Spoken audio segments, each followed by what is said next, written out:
Yeah. Tell me about it. What's up, Tipsy? How is it going, boys and girls? Welcome back to Key West Waterman. My name is Aaron Young. It's a gloomy, rainy day here in Key West. It's been windy and overcast for about a week, and I'm starting to lose it. So I'm tired of waiting around. Will and I are gonna go pop around in the little boat. We've got some spear guns, fishing rods, and ice and artificials. We're not gonna bring the live well. We're gonna go throw some artificials, and worst case scenario, I'll jump in the water and see if we can find something. But we need some fish to eat for the week. Again, not in ideal conditions, but I've been inside for about 4 days and I'm starting to lose my mind. So we're gonna throw the boat in the water, head out, and see what we can find.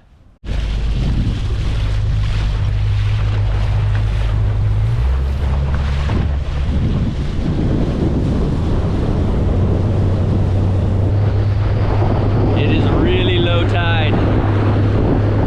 Really low.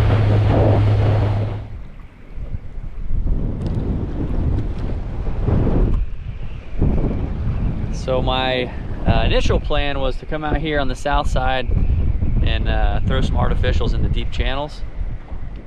See if we could drum up some jacks or snappers or whatever it may be, but you can see the water's really dirty, which isn't a huge problem, but the amount of weeds, I don't think that artificials is gonna be ideal here, so we may have to dream something up.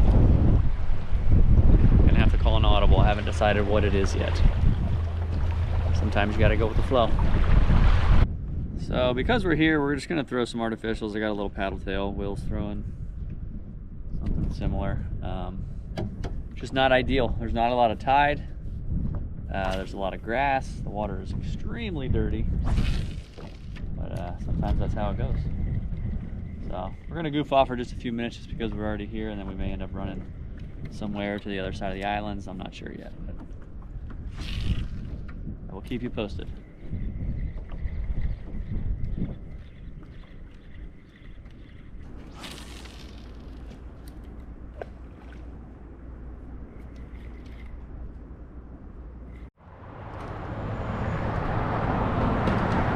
It's a monster.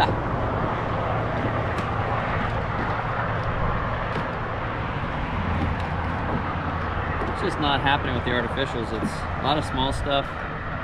Chasing it, lots of baby mangroves. I don't do a lot of artificial, to be honest with you. There's only one way to learn, I suppose. Maybe give it a little longer and see what happens, see if we get lucky.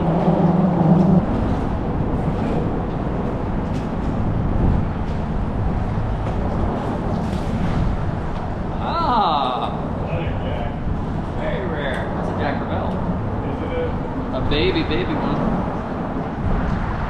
Yeah. Little baby jack.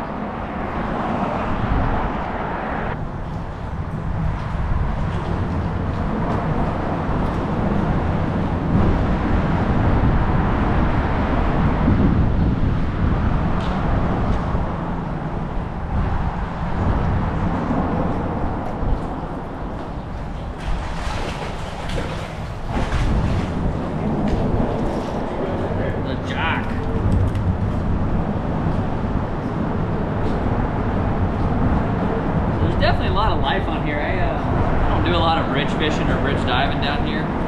Did a lot of bridge diving where I grew up, but obviously bridges are no secret. They hold a ton of life. There's about 1 million of them down here in the Florida Keys, but I don't know. I'm not having a lot of luck on the artificials. I've been throwing a little bit of everything. We've been throwing for about 2 hours or so, and we have nothing to eat yet, so I don't know. That's why I bring dive gear. Maybe I'll hop in and check it out.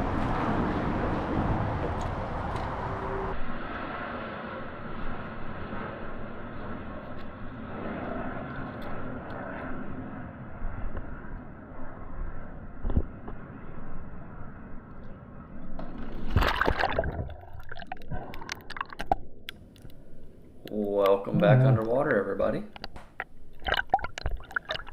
As always, appreciate you tuning in. We're going to talk about a couple of these dives and scenarios. Quickly after jumping in, I thought the water was going to be cleaner, and I realized how dirty it was, so I decided to switch to my smaller gun there, the shorter Grover. We actually manufacture and sell this gun. If you're interested in one, this is kind of what they are built for and what they thrive in. Really low visibility. I did want to say there are laws regarding spearfishing around bridges. You cannot spearfish from a bridge that fishing is allowed. This particular bridge you cannot fish from, so there's no issue.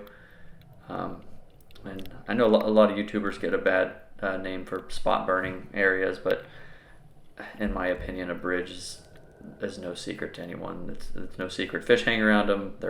I think there's like 40 something bridges in the Keys. Yeah, they're no secret. I do my best not to expose things when I can, but there's no way to dive around a bridge without letting you know that I'm around a bridge, quite honestly. But as you can see, water's really dirty, maybe, I don't know, 4 or 5 foot of viz. And this was pretty neat. On my way down, you pay attention to the right, you'll see a tail take off with a spot there. What looked like to me a redfish, and I've actually never seen one of those diving down here, so that was kind of neat. You see how many snappers there are. Big old Goliath grouper. Again, bridges are no secret. Fish love them just because of the amount of structure. There are thousands and thousands of snappers in this area. And because of that, I think this is some of the most challenging spearfishing that you can actually do, or hunting in general. If every single snapper was legal, this would be easy. You just pick the first one you see and you shoot it. But when there's this many fish to look at, and there's only one legal one or 2 legal ones here and there, it really is a nice challenge, and I do enjoy it. I mean, you could compare it to maybe duck hunting. I don't duck hunt. I never have. I would love to someday, but. Could you imagine if there's 1,000 ducks in the sky, all of them but one is undersized and illegal, and you have to pick the one out from the crowd that is legal? And obviously that's a much bigger scale and farther away. These fish are a lot closer, but like I said, if every fish was legal, this would be really easy, but you've got 200 illegal undersized snappers swimming in front of you, and you have to be ready for when that 1 second, that one legal fish does swim by. You got to be ready and take the shot and put a good shot on it. It's quite the challenge.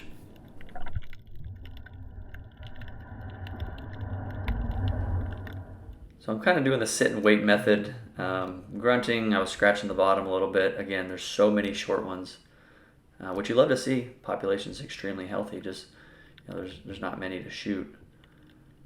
So just kind of sitting and waiting and see if I can get some to come in, just with a little curiosity by staying still. I actually was super underweighted this day, so I was floating a lot. It was kind of hard to stay down. I'd have to find a rock or something to hang on to. This is about an hour in, about 30 clips later. Kind of laying, cruising around. I'm only in like 3 or 4 feet of water. It's a little baby lobster there. And one nice one comes in, and that's what that Grover's made for, shooting from the hip and low viz, and luckily I got a good shot on it. Right through the eyes. Always try to shoot him in the head. You don't want to ruin any of that meat. After all, we were trying to eat these things, so.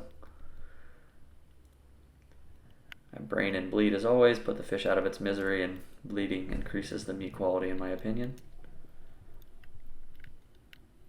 So we are on the board.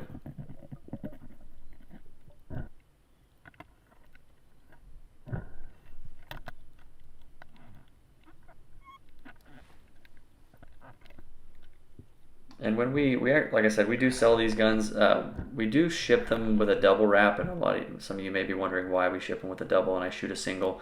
Some people like to shoot these a little further. I personally use it for extremely close quarters, so I keep in mind a single wrap. It's just less line and freedom when I do shoot a fish, and it's faster to reload. A lot of times when you shoot, that commotion or noise of the fish flopping around is going to bring in other fish.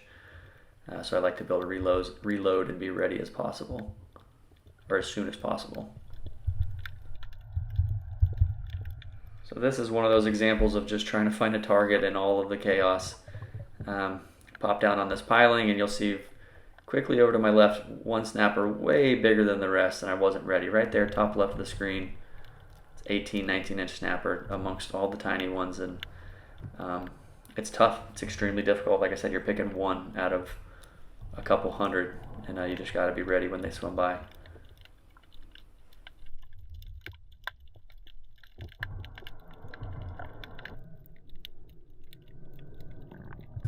So it had been probably an hour and a half. I was pretty much hitting every piling individually, going down, laying for 30 seconds. Not doing any long dives or anything, just little quick short drops. And about an hour and a half in, I find an area that held some bigger ones. You can see I did release some air there because I was so positively buoyant.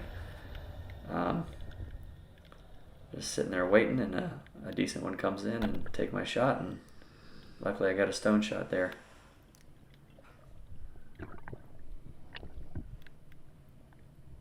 This gun is built for that close. Like I said, I know I'm repeating myself, but close quarters, that's what it thrives in. I'm holding it up under my arm and I'm shooting from the hip, so to speak. I'm not extending out. It does take a little practice shooting like that because you're not looking down the shaft or aiming. You got more of a feel. But once you get it, it is extremely effective because the fish, when they come in that close, it can be really hard to aim with a longer gun. But once you dial it in, it works really well. And typically I'm not going to swim around with fish attached to my gun in this water, but I had found a nice area with some nice big ones. Sharks really like bridges just because of the food source. So I decided just to give it a couple more minutes and see if I could find any more keepers like that.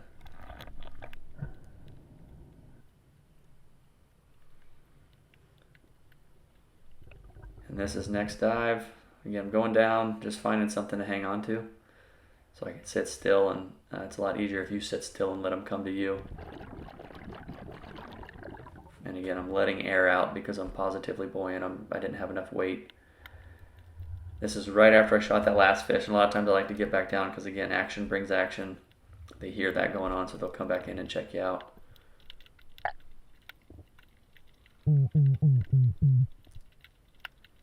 A couple of grunts. This is another trick. Just kind of scratch on the bottom. A lot of times it'll get the fish to come check you out. They think something's feeding. And sure enough, nice big one comes in to check out that sound, and got another good shot on it.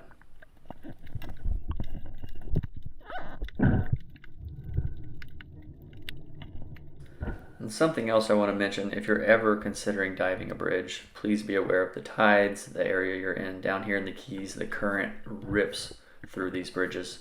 If you're not familiar with the tides, you can really get yourself in a dangerous situation, especially if you're diving from shore and you don't have a boat that can come pick you up. Even the best Olympic swimmers couldn't keep up with some of the currents that we have. This particular one, I'm diving around slack tide. There's not much water moving at all. I've been here 10 years, so I have a pretty good idea what the tides are doing. But if you ever decide to dive a bridge, please be aware of what's going on. You can really get yourself in a bad situation. So same spot, same method, laying down, kind of waiting. You could see there was a bigger one there I was kind of tracking, and he actually comes back around and gives me the shot that I want. And shoot from the hip, and I hit my mark. And like I said, this gun is built for a very specific purpose, but in the right scenario, it can be extremely effective. So I went an hour and a half and only had one fish, and then I had three keepers come in about maybe 5-8 minutes, and landed shots on all three.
not a total bust. They ended up with 4 nice ones.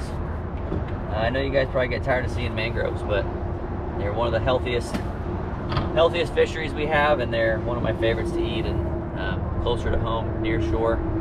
As you can see, they are all over the place. So happy to eat them. Like I said, there's a ton of them, so we're not doing any damage to the population, but started out pretty slow. I think I had 1 in like the first hour, and then maybe I'm probably about 2 hours into diving.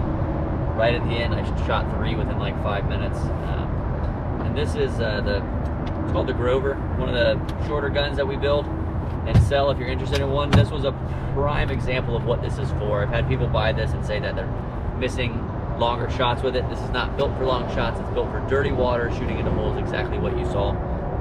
The visibility at best was maybe 3 feet or so, 4 feet tops, and this thing really shines through in those scenarios.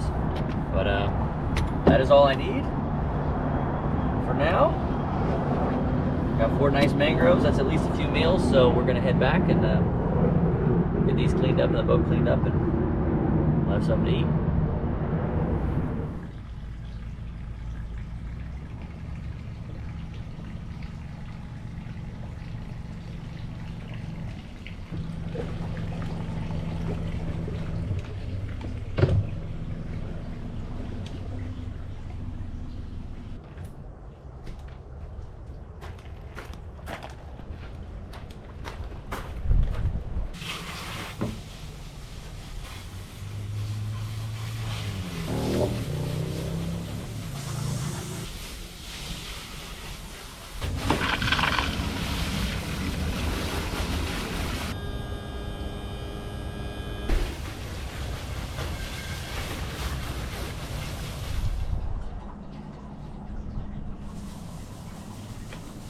What's up, little tune? The boat is cleaned up and gears hanging out to dry.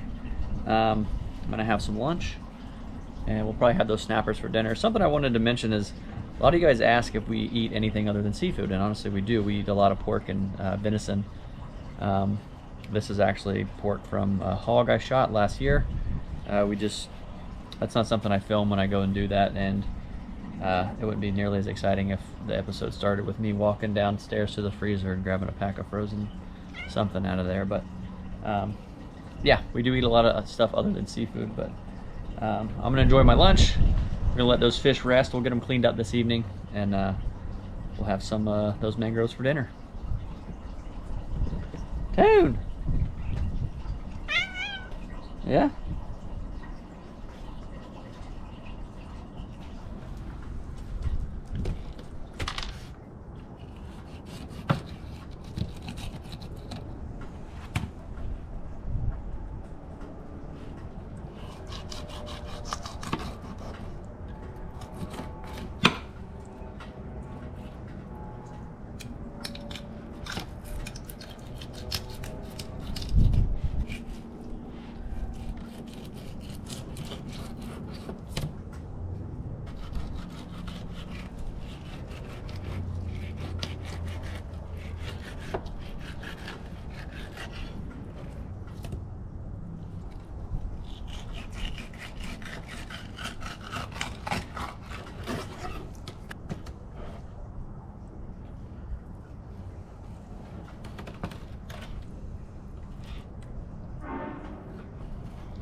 It is time to start prepping for dinner. We're gonna do essentially kind of like a fish cake shaped in a hot dog form. We have hot dog buns, we don't have hamburger buns. I'm a fan of using what we have, so we're gonna use these, get rid of these hot dog buns. I've been craving crab cakes, don't have any crab. You can make fish cakes similar, pretty much a similar recipe. This is actually pretty much one of Will's recipes. He did this with barracuda a while back, but we're going to do it with some mangrove snapper from today. Everything I have, I've got snapper, got some hot dog buns, tomatoes back there, red onion, we're going to use that in a little bit. I've got small white onion, or a small onion chopped up, white or sweet or whatever you end up with, an egg, yellow mustard, Old Bay, pepper, Worcestershire, mayo, some garlic, salt, and breadcrumbs. Essentially, again, I'm making a crab cake with fish. Add or subtract whatever you would like. But first thing I'm going to do is I'm just going to dice all this up, real small chunks, and then we'll start mixing.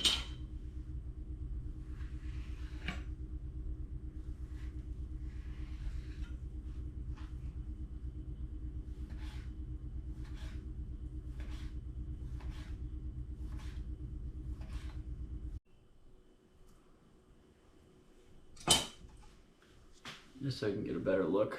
About as small as you can get it, diced, maybe minced on a fish level, but small as you can get it.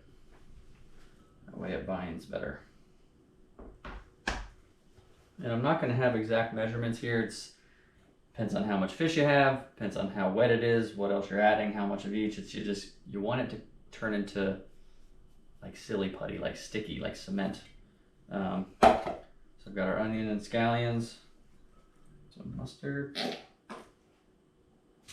garlic salt, Old Bay,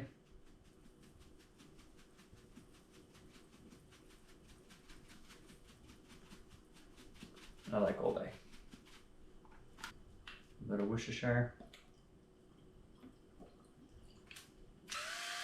some pepper, a little bit of mayo, and you start light, don't go too heavy. You can always add more. If you make it slop, it's really hard to come back from.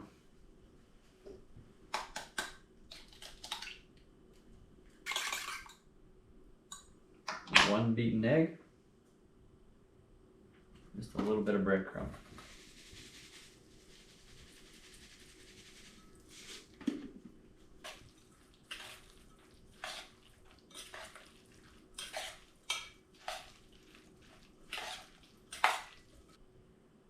Sticking together a little bit.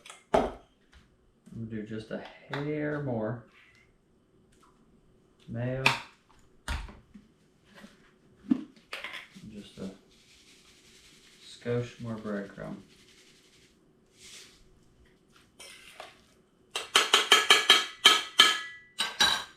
In all honesty, I feel like I could have chopped the fish just a little more fine, but I think this will be okay. We're gonna try it. Instead of making burgers, I'm going to try and make them like dogs.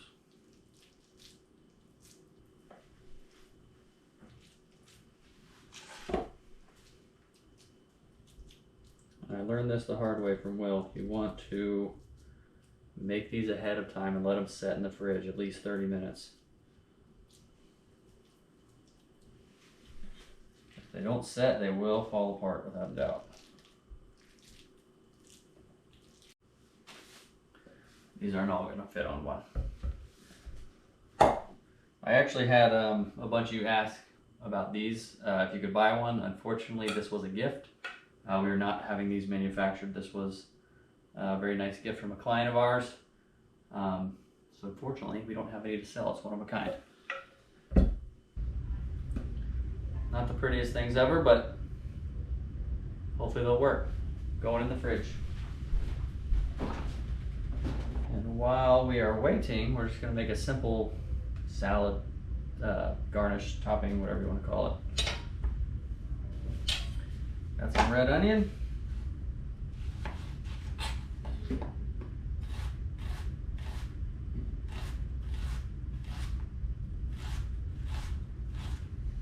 We're going to add some tomatoes, just diced. You can use whatever. We've got some cherry tomatoes. If you've got vine ripe or whatever will work. Just little chunks.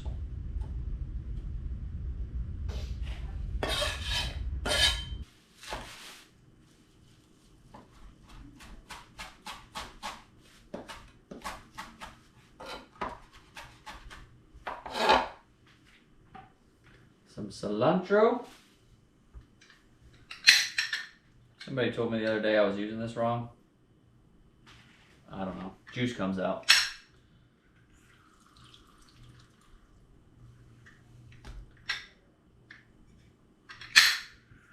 Some lime juice. A bit of salt. And some pepper.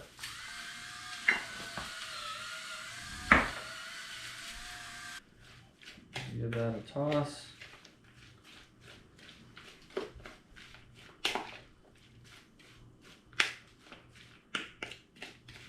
Oh, smells good. I'm just gonna let that sit in the fridge. The earlier you actually make this, the better it gets, in my opinion. Everything kind of softens up, soaks up that lime juice, but we're gonna let that sit, and once those cakes are done resting, we'll get them going.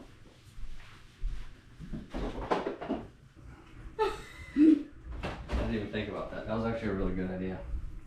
You can still do it. Will has all the best ideas. He said I should have put it in a sushi roller. That would have been brilliant. They would have been like, no, it's too late. It's not. No. You're I'm going to do one. Mess your own dog up, okay? I'll take one of Will's. Wow. Man. See the support I get around here? Actually, I'll take one of each and I'll tell you who's better. It's just a shape thing. Yeah, but that matters. I want mine one side flat because I want to get it real crunchy.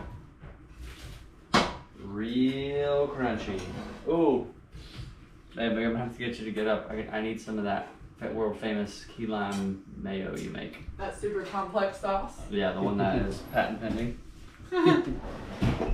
Alright, so cast iron is coming up to a medium low heat. We've got our fish dog cakes. Hold on, right behind you. All we're going to do is get these a little pan fry in a cast iron with some olive oil. And don't start too hot. Fish is still uncooked, so these have to cook all the way through. Crab cakes you're kind of just browning because the crab meat's normally cooked. Some raw egg in there as well, so you want to make sure they're cooked all the way through. How many do you guys seriously want? You want one? How many do you want, babe? 2. Dose? I'll probably do 2 too. 2, 2? 2, 2. You're just gonna throw it right in the middle? Yeah, I need 2 because I have to have one of Will's, one of yours. No, Will's only making one. Yeah. Oh, man. I'm not on the clock tonight. Oh. I'll just never know which one's better. I think you had the right idea though, having it flat, because then you're gonna get the crab cake sear on Yeah, it. you want that? I wanted the crunchies. Yeah. We know it's all about the crunchies. Yeah. Yeah. Uh-oh. I don't have a little separation on the delivery. Alright, the flip is the most important part of any cake. So I let them go pretty far. You can see it's starting to cook almost all the way through. The top is still just a little underdone. I'm going to try and flip these without breaking them. Oh yeah, that's what we're going for though, is that brown, the crunchies. Uh-oh, don't do it. Stay a dog. Oh yeah, look at that one. Now we're talking.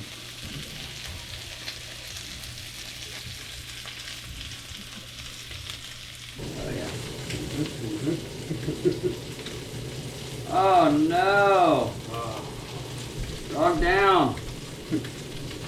Oh no! Oh, what's happening? Double dog down. Oh, poor guy. Probably have to sample that one, huh? Don't make a spatula for fish dogs. For fish dogs. Fish cake burger dog. Oh, those are good. Those are good. Alright. gonna hold this. Actually, I'll just do one. Perfect. Oh, actually, turn that off 1 second. I gotta toast the buns. We're gonna toast the buns. Very important. In the air fryer. Warm and toasty bread. Oh, you even got the top split? Yeah, dude. What does this look like? Soft white. I thought we'd do the butter. No, we're not going. We're not going full blown lobster roll. Oh.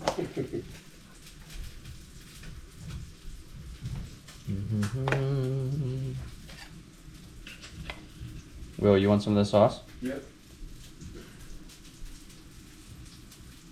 Mmm. Wow, that is beautiful. It's a fish burger dog. Fish burger dog.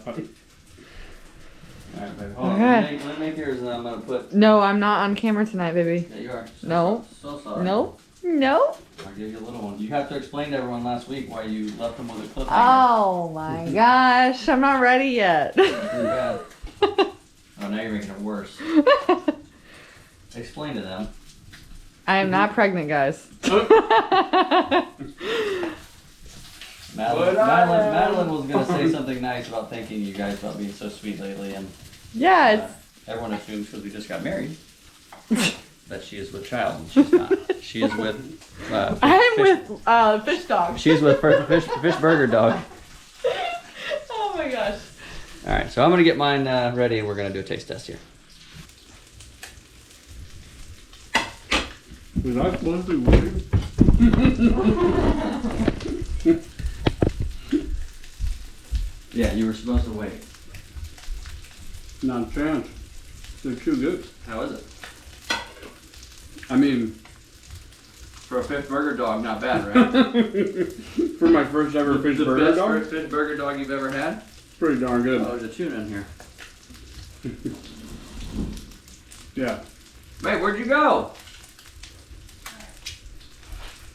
The key lime sauce is key in that little pico de gallo on top. Does it burn your mouth hot? No. Right on. No, not at all. Okay.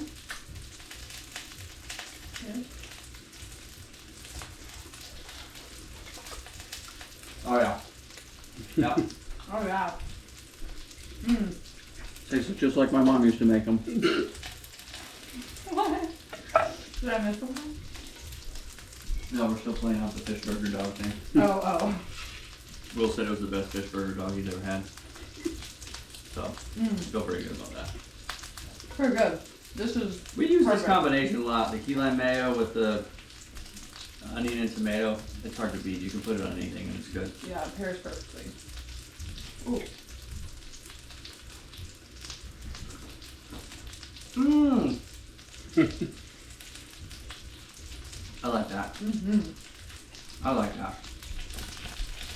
Hi, baby. It's time you have to explain to the world. Oh my gosh. It was not any. No, just tell them. It was. You had a sweet message. You just need to articulate it properly. It wasn't any big announcement. I was simply just saying, what? I'm just making sure you're in there. You're not just some Probably. wandering voice. No, I was just saying it's really cool sometimes when we get to cross paths with you guys, and I don't know, I feel like it's always just like fun to connect with you. And then also, you know, some of you guys are so insanely generous and thoughtful and sweet, and even have given us gifts, and you know, like, babe, you grabbing that? We just, yeah. Yeah, this is one of the gifts that we got. We bumped into some really nice, cool people lately that have been Like- subscribers. This was a gift on one of From the Madeline's, Todds. on Madeline's tour. Yeah, she like brought this during my paddle tour at the beginning, and I And explained that. modestly was like, yeah, I just threw this piece of wood together.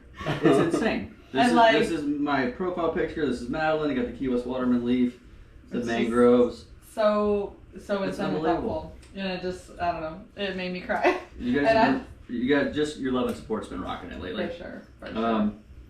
I honestly kind of want to turn this into a shirt. Mm. If you could get like a Like a stamp. graphic designer to somehow take like an image of this and Mm-hmm. Yeah. put Key West Waterman or about the Crunchies or something.